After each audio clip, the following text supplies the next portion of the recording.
জাতীয় প্রেস ক্লাবের তোফাজ্জল হোসেন মানিক মিয়া হলে গণতান্ত্রিক রাষ্ট্রে বৈচিত্র্যের মধ্যে ঐক্য বিরোধ সুরাহার পথ শীর্ষক আলোচনা সভার আয়োজন করে গণতান্ত্রিক রাষ্ট্র পরিষদ।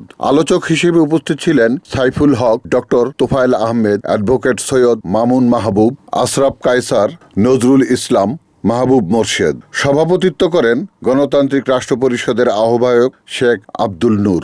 দেশি বিদেশি ষড়যন্ত্র চলছে, আমরা লক্ষ্য করছি। সেই ষড়যন্ত্রকে মোকাবেলা করার জন্য আমাদের ঐক্যের খুবই প্রয়োজন। আমরা গণতান্ত্রিক রাষ্ট্র পরিষদ যে কারণে আমরা এই সংগঠন করলাম, যে প্রয়োজন অনুভব করে যে আমাদের একটা ভূমিকা থাকা উচিত।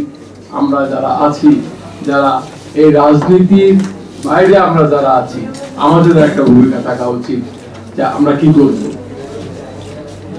সেই লক্ষ্যেই আমরা কাজ করে যাচ্ছি।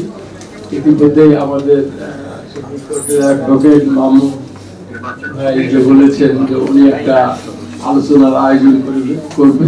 আমি ইনশাআল্লাহ ওনাদের সঙ্গে যৌথভাবে একটা সুপ্রিম কোর্টের আলোচনার আয়োজন করব।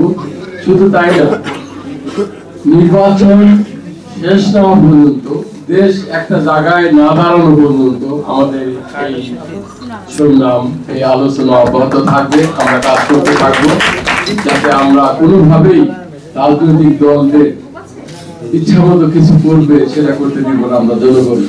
Report Shahjahan Chowdhury, NN TV, Dhaka.